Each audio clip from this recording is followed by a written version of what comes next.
Welcome, beautiful souls, to Feminine Power, the She-volution podcast.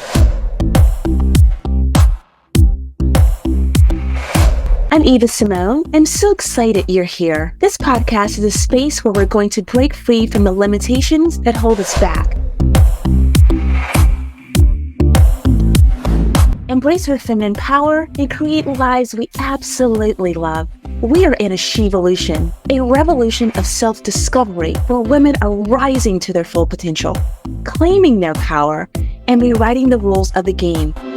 This podcast is your guide, your cheerleader, and your compass on this journey. We'll explore together the depths of your feminine wisdom, unlock your inner strength, and ignite the fire within you to create a life that is aligned with your soul's purpose. Get ready to tap into your next level self, embrace your unique power, and unleash the extraordinary woman you were born to be.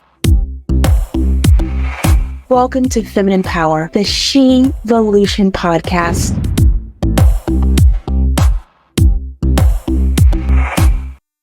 Oh my gosh, around the world, I want you to really take a pause for this moment. I have a beautiful woman on. If you guys know, this is my Badass Women series where I'm getting powerful women from around the globe to meet with me and tell their story about how they went from here to there so that you out there will know that powerful women, they do too. They also have moments where they have either had moments where they're unsure, but when they are sure, they move forward with that power, that vulnerability, and that femininity, creating something so beautiful. We have on today Maggie Brady, and I want to make sure I said your name correctly. Did I? You did. Yes. Beautiful. I want to say a little bit about Maggie and tell you what she's been doing. Maggie brings over 20 years of global HR leadership experience spanning Fortune 500 companies, private equity, and venture capital backed companies. I told you guys I'm bringing women here who are doing it. She started her career journey at Arthur Andersen as part of their change enablement consulting practice, and then pivoted to HR, earning her stripes as a graduate of GE's HR leadership program. Since then, she's gained experience leading all aspects of HR, people function, we're talking about people here, globally at companies such as HD Supply, Pfizer, okay, and Convoy. Maggie is currently the VP HR and Talent at Whitecap, the leading North American distributor of construction products and equipment to professional contractors, with 10,500 associates supporting approximately 200,000 customers. That's big, my friend. She's also a mother of 3 children. She has a bachelor's degree in psychology with a minor in economics from Emory University and a master's degree in business administration from the Kelley School of Business at Indiana University. Welcome, my friend. I want you to just step into this beautiful energy that we are creating for you and really leading and telling us about you. Welcome. Yes. Thank you so much for the nice intro. And I love the energy I'm feeling. It's so fun to talk to you. But yeah, I mean, there's a lot to look back. Even just hearing someone else say your background out loud is like, oh, wow, we've done a lot, So it's fun to be able to reflect. Yeah, do you want me to start just at the beginning? So at the beginning, where you can say, yes, this was the moment that I said yes to Maggie. Okay. I will talk about this in terms of, because I think there were multiple, like maybe micro moments where I said yes to me. And then there was like a big hell yes more recently. And so I hadn't really thought about it that way, but that's how I'll kind of describe it. So the little yeses started when my dad died unexpectedly. So I think about the past 5 years since that happened, and that trajectory of my life was forever changed in a beautiful way, in a very unexpected way. I think the first way I said yes to me was I got a therapist. and I committed to therapy. Whoa, let's stop right there. Yeah. Because let me tell you, I give you a high five for that because sometimes we get scared, right? We think that there is going to be a stigma on us because we have a therapist, but sometimes we just need someone to just listen and give us some guidance so we can go forward so that we don't get stuck in those loops. So high five to you, my friend.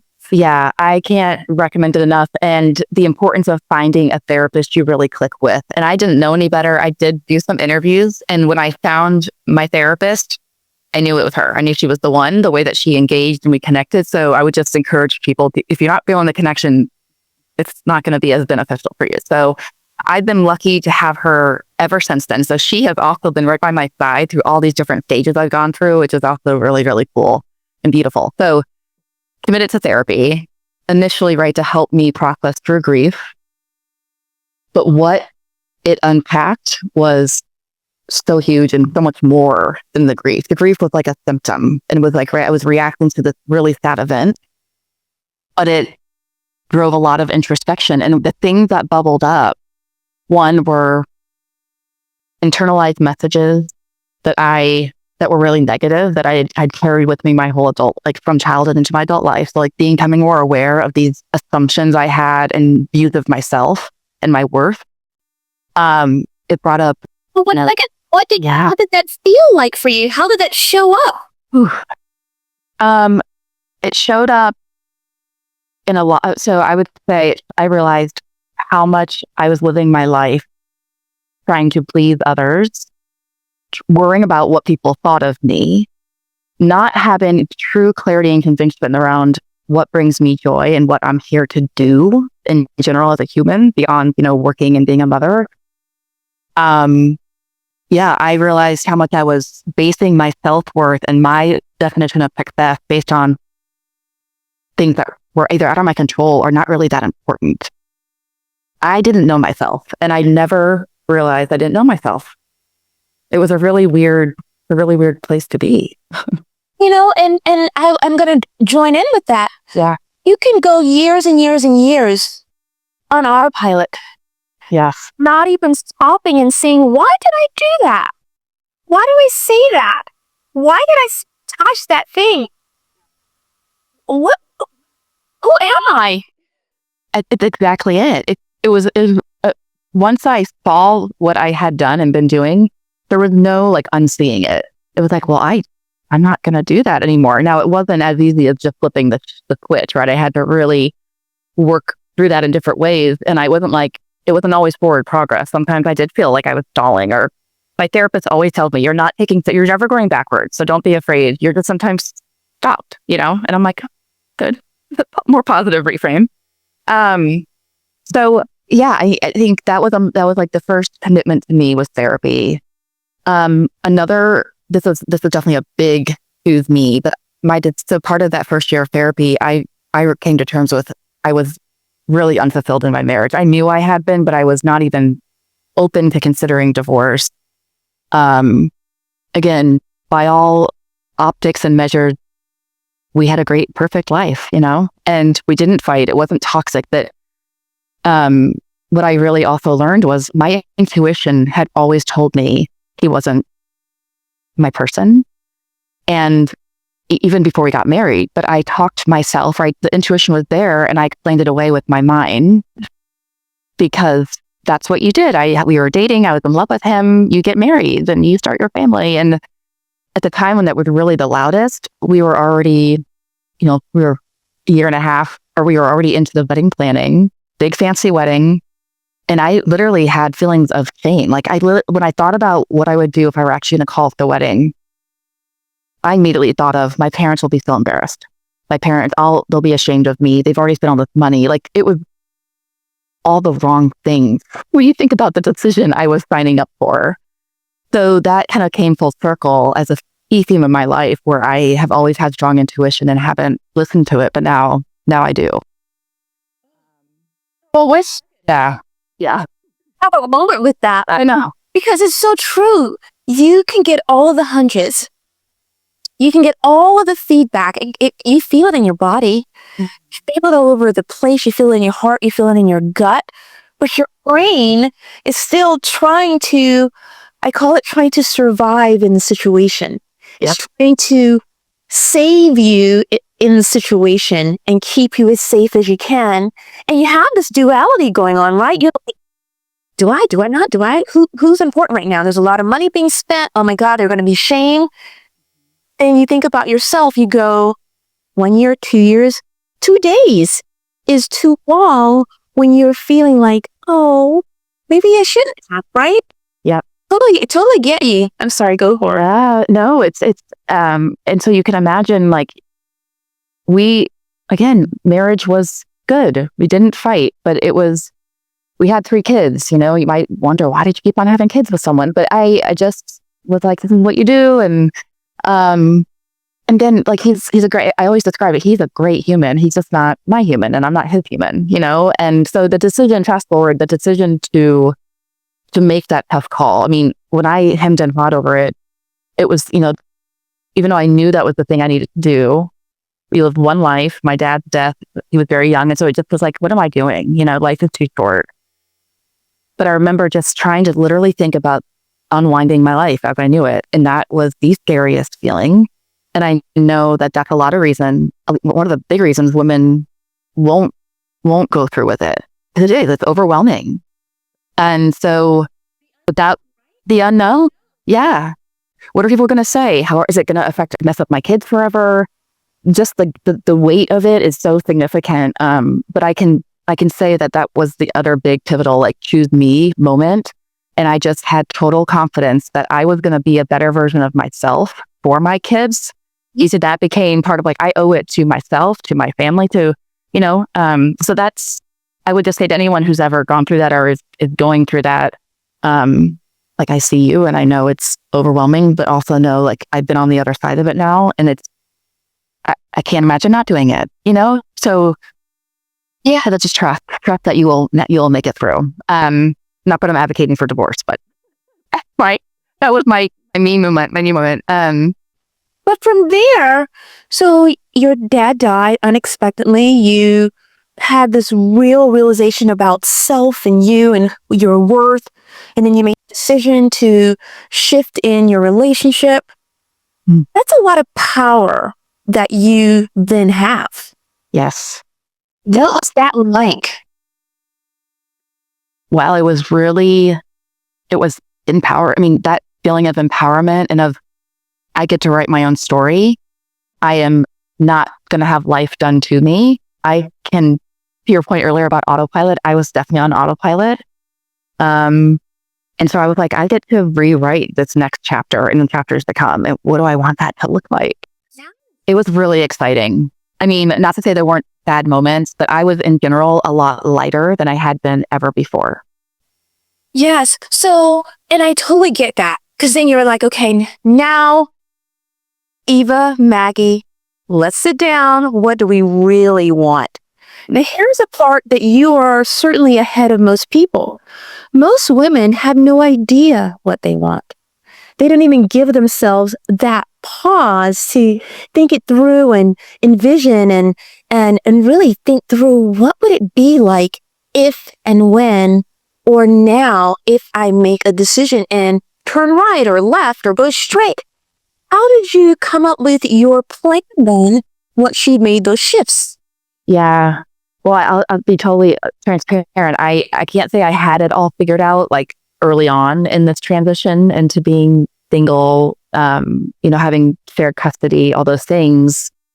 I knew deep, I still believe this, that I have a soul partner, someone out there that's meant for me. I believe that. I think at the time when I first kind of went into dating, I was just so excited. You know, I got married young. I didn't really have, like, my experience dating ever. So I was, you know, I kind of just was enjoying that phase of my life, and knowing I didn't want anything serious, but figuring out, who do I click with? What am I looking for in a partner? And that was the first thing I really gave some thought to. And now I think I have a very crystal clear, you know, I am much more just learning now, when I do date, around trusting my gut, having very clear conversations up front and then like making the call. Either I'm going to give this a shot or I'm just going to say, hey, you're great, but no, it's not a good match.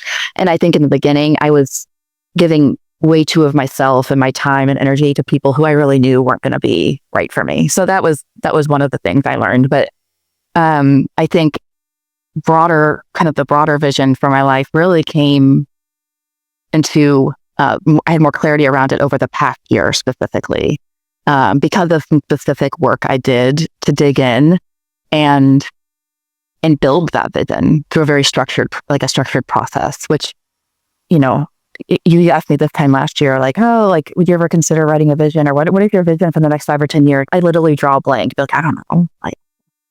And so going through a structured process really helped me get to what fills my cup, what drains me, what I want my legacy to be.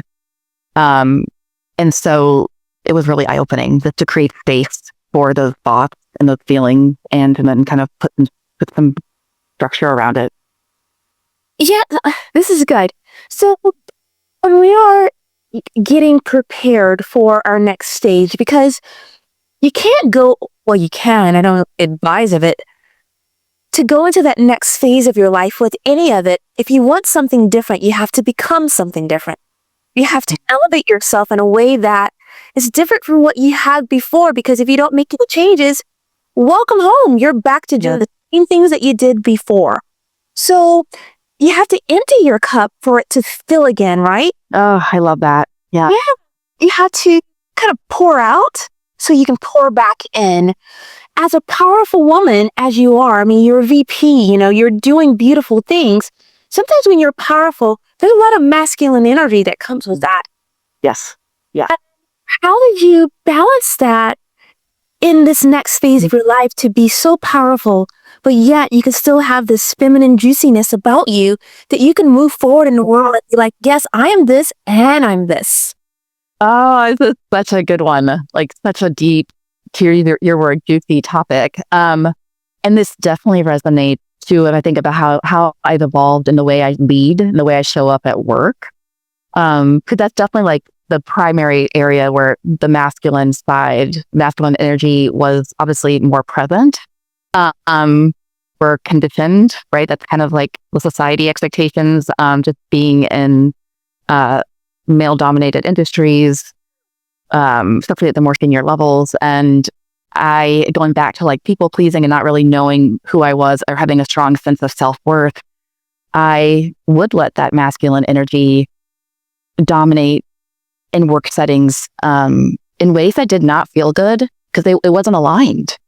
But in some cases, the culture was such that for me to be successful, I had to have the, sharp elbows and do the thing that, and I would never even consider saying or doing things that, nothing was egregious, but it's just even like, just the day-to-day things, patterns that you get into. So I will say, like, the way I show up at work now, I'm just so comfortable in my skin, and I'm coming from a very balanced and like centered place. So there's definitely elements of masculine energy. We always have it, but I feel like it's much more in check, and I'm so much more of my feminine energy is coming through because I have a different level of confidence now. Yes, girl. Yeah. That was a lot, but I still get that, right? Because when you're in the workforce and you're a leader, sometimes we are afraid to let the vulnerability like be shown and known, because sometimes we don't feel safe as women in the workplace. So we put up sometimes a veneer, like a wall around us, and we put on this energy that we're strong and we can get it all done. But sometimes we're suffering because we're like, yeah, but this isn't aligned.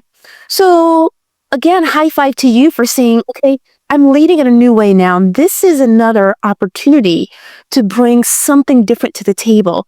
And I feel the more women, powerful women like ourselves, show up in both energies balance, then we're opening the world up to new possibilities. And I think that's so beautiful for humanity.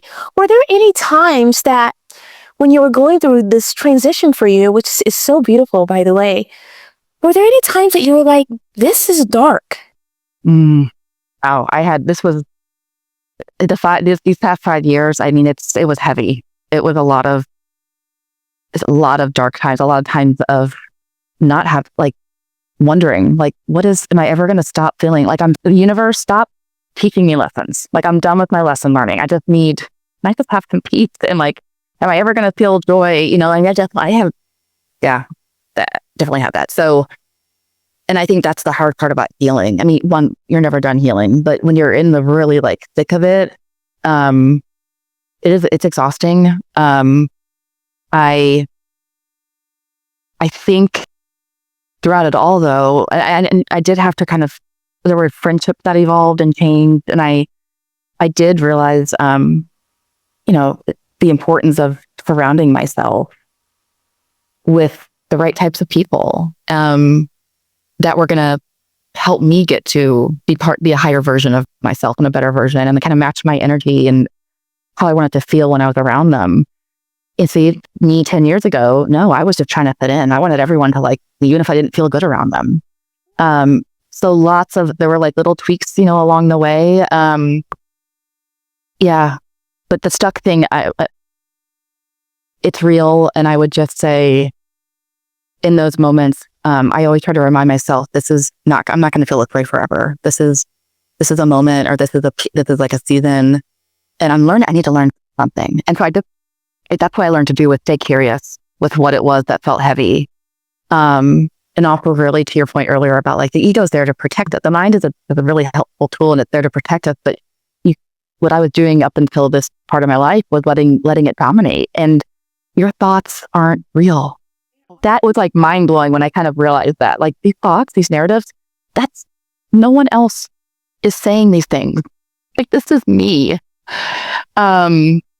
So I have a much more, I catch now, it's not like it doesn't happen, but like when I catch negative thought tracks, or like, anxiety, things like that, I'm much faster to shut it down and go, oh, okay.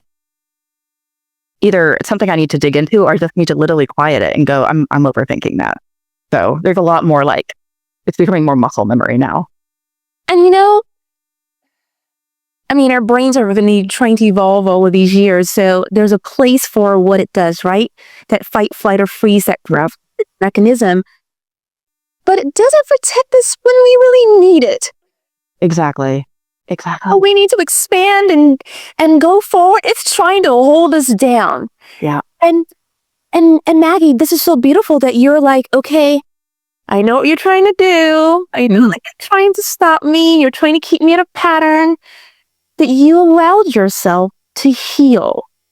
And the healing part is so beautiful, because for me, the healing is allowing myself to say, hey, all right, I'm evolving to this new stage in my life, and I take those beautiful lessons and I bring them into the newness of what it is.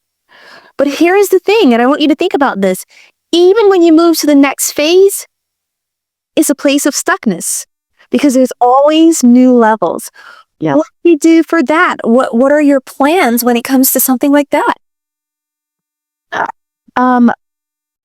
Yeah, it's interesting. I've actually been thinking about this more recently, because to your point, there's healing that happened that it doesn't ever fully go away. There may still, there's been times where I'm like, oh, I really thought I had let that go and I was like done, but then something else pops up and I realize I'm triggered and I'm like, hit that again.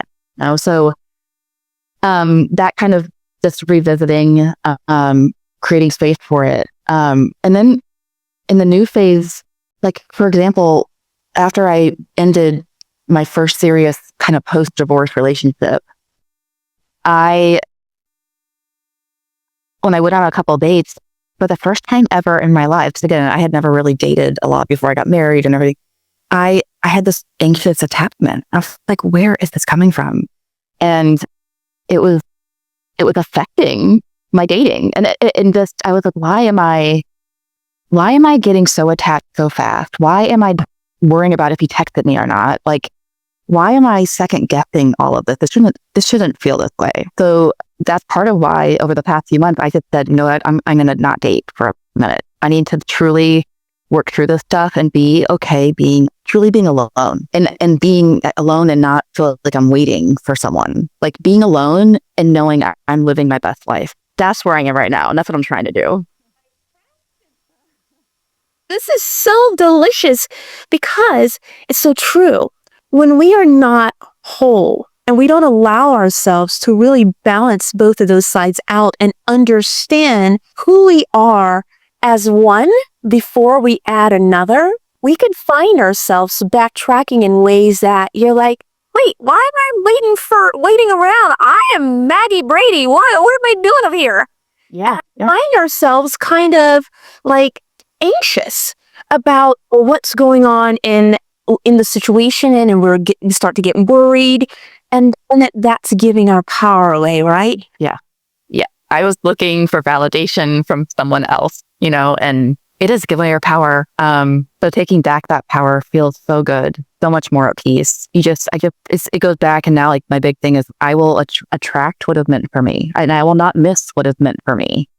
So, me not dating right now, I'm not worried that I'm going to miss my match on Bumble, my perfect person. No, that's not how it's going to work. I will meet them when I meet them. In the process of waiting, and I don't know if I want to make sure we get everything in, all the details that you want to share about your life. But as we're waiting for the thing that is ours, that's coming towards us, it's a beautiful time to align, to really clean up the vibration, to really fill our cup with what's beautiful and magnificent and purposeful and intentional just for us, so that when the job comes along, when the mate comes along, when the whatever comes along, we are aligned and ready. I always love to make fun of myself. I'm like, oh my God, the door is open. I'm getting in. I'm ready because I've done the work and I continue to do the work. Let's talk about the work that has to be done in order for you to get to that next level, because the ego knows you.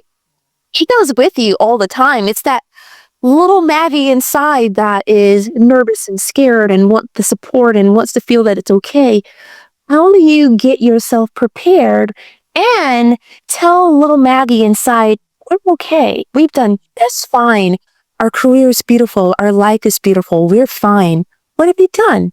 Oh, I mean, it's a lot of what you said. It's again, through therapy and through this visioning process where so what helped me was writing, but either journaling, and then I take a ton of notes when I talk to my therapist. She really, again, because it's like the connections that she's able to make. And I think now I'm able, just with more practice, I am now making some of those connections on my own too. But in the beginning, it was really helpful, right, for her to see patterns. Maybe I described something as this, and she's like, let's dig deeper. Like I was only going to like this deep, and she's like, it's actually down here, So working through that, and then when I did that visioning process last year, part of it was writing down all of these narratives and looking at these on paper. And I remember just going, these aren't, why do I think these? Like, right, the ones that were negative, the ones that were positive, great, but the negative list was a lot longer. And I'm like, what? So, oh, my friend. Oh, yeah. Like that was profound. You saw it. You saw it. And you're like, what?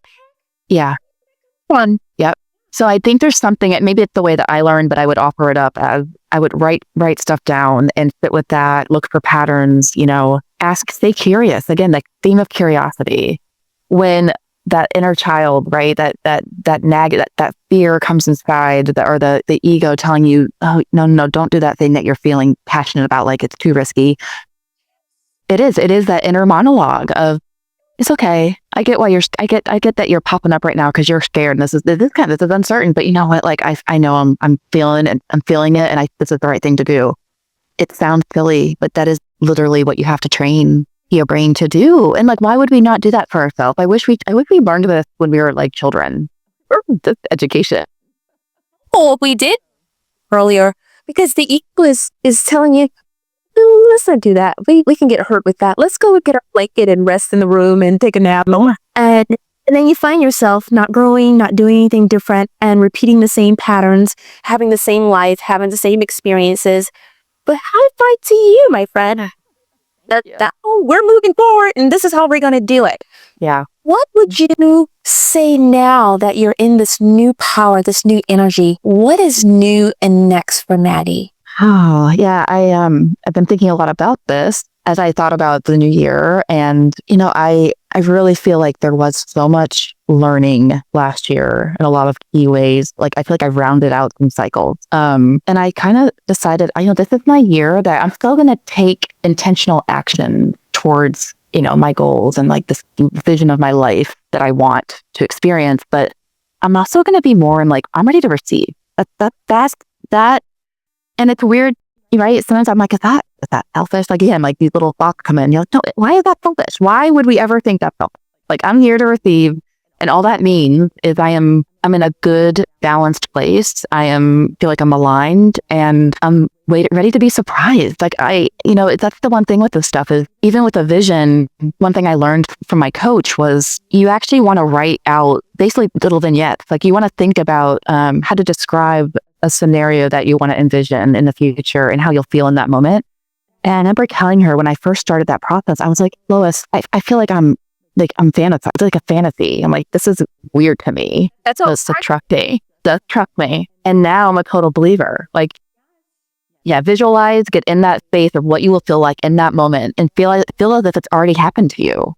And I went through a period, might sound a little bit out there, but a period this summer after I broke up with that boyfriend, the energy, because I had followed my heart and I did the hard thing, and the energy flowing through me was electric. And I had never experienced that before. But I think that is the kind of stuff that also I go, okay, I did the right thing. Like I am getting signals. My body is reacting, I'm letting go of things that didn't feel good.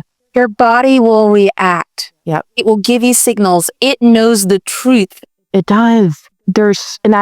I never fully appreciated that until very recently. So I'm not a yogi, but I bought a pack of 10 classes. I am going to start making that like a weekly practice because I do believe like you need to leverage your body, understand the power it holds and how it does store emotions and negative energy. But you don't have to settle for that. There's techniques and practices, right, to manage that. And again, I didn't really know anything about that most of my life. So, that's so beautiful. And that you're recognizing the feeling now, because sometimes when we are really strong and that is sometimes our dominant energy, we don't know how to ask for help. We don't know how to receive at times. You have really elevated yourself to say, I'm ready. I'm ready to receive. Like that just gives me goosebumps because it's like, oh, that's so juicy too, because you're preparing yourself for someone, even your career, your family. You're ready to receive from them, but you got to also be in the energy of receiving. Yes. You can't be in the energy of blocking it. And the receiving comes in all forms now. A glass of water, out to dinner, you name it, all of it be open to so that you can start to really get that juicy feeling from it. And the worthiness starts to build more and more and more and more. The receiving also is when you take a nice shower and you're in the shower feeling all that water on your body and you are receiving smell from a fragrance. That's all beautiful of starting you on this next journey. Because it's never over until you say it's over. Absolutely. Sorry, go ahead. I was going to say, as you were describing all that, I mean, it's so intertwined with gratitude. And I know it's, I just, as I say these words, right, I just look at the version of me, a couple years ago, this would all feel very weird to me to be using, gratitude's so important. Manifesting energy, but it really it makes so much sense now that these things are all important, and it's not like you can just do one of them. They're all interrelated. So I just want to make that point because what you were talking about really was being present and being grateful for every little thing, And it's all like this energy that is pulsating through us, and we don't want to block the energy anywhere in our chakras. And for us women, sometimes the place that we create from, which is the womb space, we create either families, our projects, whatever, if we can hold that beautiful energy and space and keep that area clean and really appreciate what it's like to be a woman and really allow all of that delicious energy to just embody and just take us. I'm just getting excited all about. Like, oh my, I'm like, yeah, do it. Yes, for us women. I want it for us because here's something, and I want you to say a few more words before it's over. Here's something that I want the world to know. Women are beautiful. We're powerful. As long as we can really balance that masculine and that feminine, we will always be fun and vibrant and interesting and beautiful and delicious and juicy and all those things. Yes. As long as we can keep our channels open, our energies clean, and feeling worthy of life, what would you want the world to know about the experience that you've had? What do you want ladies to know? And men, if they're listening. Yeah. Oh, I mean, first I just want to echo something you just said. I mean, especially when in the work example again, but I talked about how I show up differently right now. And I think there is so much power in the feminine energy. Like women, I just can't tell you how much our intuition and just everything brings to these conversations. And I I don't know. I just look back and go, I do now. It's like, how many missed opportunities if I had just been more self-aware, sure of myself, more confident. There's so much power there. So I can look back and definitely think of examples and stuff. So I just wanted to thank you for like reinforcing that. And going back, so what I would tell people about, sorry, the question again. Okay. What was the question again about what I would tell people about? What would you tell the women or the men who are listening? What would be some advice for them so that they can just take this moment and run with it? Yeah. Gosh, I hold on to hope. Hope there's been something driving me through all of this work over the past 5 years, because I knew deep down I did not have to feel the way I was feeling, and that I could create a life that I was passionate about, where I was calling, the shots, if you will. Not waiting for life. I'm interacting with life. I'm not just being, things aren't being done to me. So hope. Like, again, going back to whatever stage season you're in, it is not permanent. It does not need to be permanent. Like, you have so much power. So if you're willing to chase the little nudges and that hope and take the first step to understanding yourself better, it's an unlock. I mean, I want everyone to feel like the best version of themselves. So I don't know if that helps. Yeah. Just been embodied by two powerful women. Take this information and, like she says, unlock it. Unlock it. Don't allow the looping of the brain, the ego, to be permanent. Yeah. Thank you so much, my friend. Thank you. That was so fun. Yes. Christina will get all of your socials and things so that people will know where to follow you and connect with you. And until the next time, this is not our last time talking. Well wishes and much love to you. And thank you so much for coming on. Thank you, Eva. Bye. Hi, ladies. I have something beautiful for you. It's called the Life Score. I want you to go to my website and check it out. It's a test where we're understanding where our hidden strengths are, where we need some improvement. Here's one thing I know for sure. Every woman deserves to have the life of her dreams, but sometimes there's a few blocks that you need to be aware of so that you can raise yourself to the next level. I want you upscaling in any and every opportunity, because when you improve yourself in a way that is powerful for you, the world becomes your oyster. If you also have enjoyed our videos, enjoyed our podcast, enjoyed us on any platform, please go and subscribe. Please go to Spotify and give us a 5-star review. We really enjoy and appreciate those 5-star moments. Don't forget to go to that website and take the test. Be well, and thank you so much.